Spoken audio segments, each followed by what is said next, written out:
So, ayun nga, pag-uusapan natin mga bossing itong bagong balita patungkol sa saan? Sa allocable. Allocable. Pero bago dyan, mga bossing, gusto ko munang ipakita sa inyo to. Ito, napakaganda nito. Ayan. Oo, so unprogrammed appropriations. Ayan yung mga allocable, uncabogable. Ayan, kung makikita ninyo, from 2016, sa NEP at GAA na 67.500 billion. From the start ng pamumuno ni Pangulong Duterte, mga bossing. Ayan, tingnan ninyo sa inyong screen. Ayan, makikita ninyo na walang tawag dito, walang increase o walang insertion. Kasi ganito yan. Yung NEP at saka yung GAA, ayan yung may deliberasyon.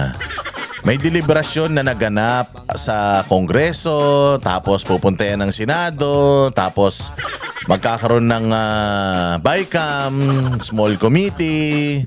Ayan, bale from Congress, 'di ba? Nakikita niyo yung sa plenaryo. Yung haharap, yung secretary, ito yung budget na kailangan ko. Ngayon, i-scrutinize yan ng mga congressman. Bakit ganyan? Bakit ganito? I-report mo last year, ano ba yung paggasta mo? Nagasta mo ba lahat ng tama last year? Okay, kung nagasta mo ng tama last year, tapos nangihingi ka ng dagdag ngayon, yung iba naman, sige, bibigay natin yung dagdag dahil maganda naman ang iyong paggastos last year, maganda naman ang performance ng iyong ahensya. Okay, sige, dagdagan natin. Yung iba naman, kamusta ang iyong paggastos? Humingi ka ng 5 bilyon, ang nagastos mo 3 bilyon lang. Ano nangyari doon sa 2 bilyon? Yun nga, hindi namin nailagay sa proyekto. Bakit? Kasi ganito, ganyan. Ganon. So, may may savings ka. Opo, may savings po ako, 2 bilyon. Sige, babalik natin yan sa treasury. Madadagdagan yung pera na paghahati-hatian natin. Ngayon, anong proyekto mo ngayon? Ayun, humihingi ulit ako ng 5 bilyon sa mga kaparehas na proyekto at saka function. Sasabihin nung Congress, hindi na kita bibigyan ng 5 bilyon. Gawa ng last year, binigyan kita ng 5 bilyon, hindi mo minaximize yung tolonggis ka. Kasi nga hindi importante na meron kang savings. Ang importante yung pera na ibinigay sa'yo napunta sa programa, napunta sa serbisyo, masiservisyohan yan yung mga Pilipino. Imaginein mo, ipinagkait mo yung savings mo na pinagmamalaki mo, pagkakait yan ng serbisyo worth 2 bilyon sa mga Pilipino. Ganun ang ganun ang dapat interpretasyon nun. Hindi yan yung nakasave ka, matipid ka, very good ka, tanga. Ikaw ay nagbibigay ng serbisyo. Pag nagtipid ka sa pera, nagtipid ka ng serbisyo, tangingot. Gunggong, inutil. Walang utak. So mangingi ka ng 5 bilyon na hindi mo nga naayos yung iyong paggastos nung nakaraan. 3 bilyon lang ang budget mo ngayon. Dahil gumana ka naman nung 3 bilyon ang budget mo di 3 bilyon ang budget mo, huwag ka nang humingi. Yung iba naman, palpak na yung ginawa, ang dami ng mga question sa kanilang mga proyekto, humihingi pa ng dagdag. Yun yung mga nangyayaring debate, gisahan diyan sa Kongreso. Nakikita nyo naman yan, 'di ba? Kapag sila, nagdideliberasyon sila, 'di ba? Your Honor, paano ba yung ganito, 'di ba? Yung mga ganyan. So yan ngayon yung pumupunta sa Senado. Pagdating yan sa Senado, ganun din. I-scrutinize din yan ng mga senador. May mga sponsor din, bawat ahensya ng gobyerno, nagpapaliwanagan sila, naglilista. So ngayon, magagawa na ngayon, okay na, done deal na. Okay na itong ginawa ng Kongreso na paghahati-hati nung perang kasi presidente ang magsasabi kung magkano budget Halimbawa, budget natin ngayon 6 trillion. Yung Congress ngayon, yung appropriations ang maghahati-hati ng mga yan. So bawat isang ahensya ng gobyerno may mga proposal yan kung magkano yung kailangan nilang pera. Ngayon, so magagawa na yan. Tapos pag nagawa yan, pupunta sa Senado, i-approve na ng Senado yan.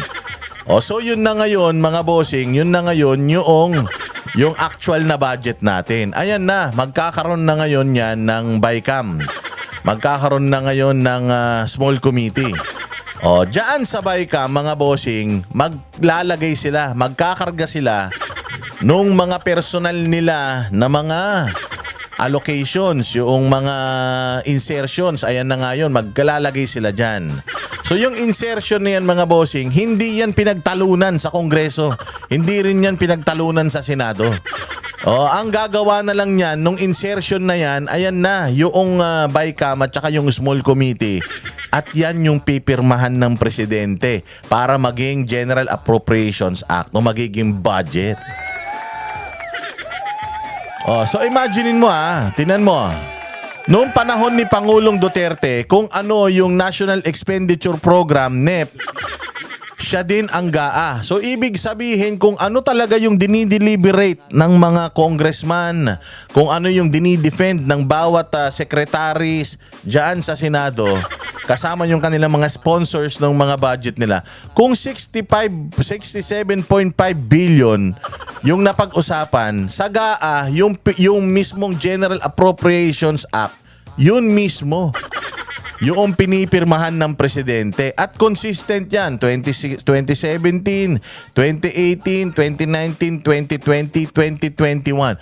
Kung ano yung diniliberate sa Kongreso na inapprove ng Senado, pagdating sa BICAM, yung pinipirmahan ng presidente na budget para sa taon, walang nadadagdag. Ganon katindi si Pangulong Duterte noon. Ngayon, sasabihin nyo si Pangulong Duterte kurakot. Sasabihin nyo na yung probinsya niya nakinabang. Sasabihin nyo na si Pulong Duterte nakinabang. Nakita ninyo walang increase. Walang increase Bawat sa yung NEP, yun din ang GAA.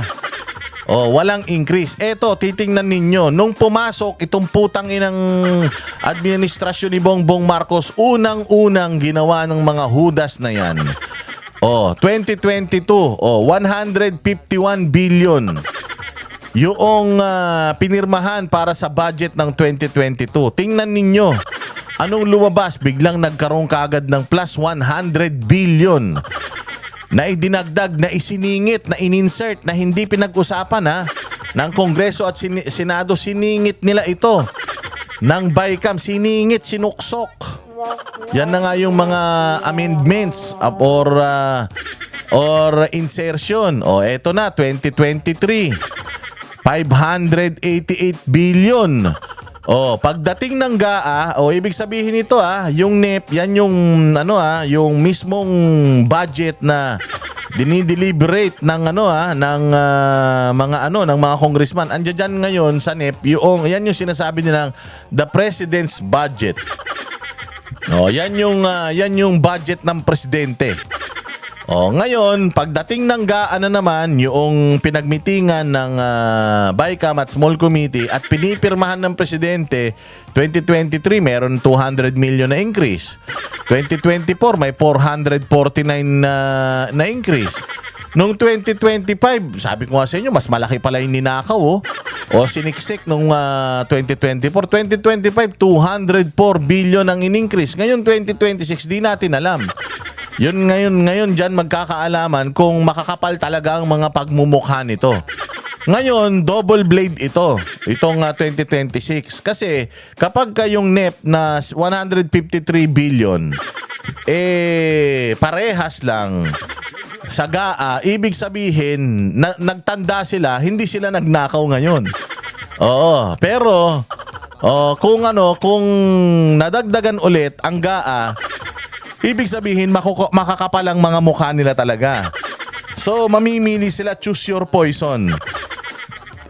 Pagka hindi ka nagdagdag, ibig sabihin, umamin ka na kawatan ka. Kapag nagdagdag ka naman, ibig sabihin, makapalang mukha mo dahil kawatan ka talaga. Ngayon, dito mo makikita, mga bossing, na kung gaano katindi, gaano ka kapal ang mukha, gaano kahudas nitong administrasyon na ito pagdating sa pag-handle ng pera natin. Ganito sila magdagdag ng mga pera na hindi naman kasama talaga doon sa binabudget natin. Panahon ni Pangulong Duterte, tignan ninyo. May insertion. Ang panahon ni BBM, may insertion. Ayan, kitang-kita nyo naman dito sa report na ito. Na panahon ni Bongbong nagsimula talaga itong sandamukal na insertion na ito. Kaya nga tama yung sinasabi din nila na itong administrasyon na ito talagang sindikato.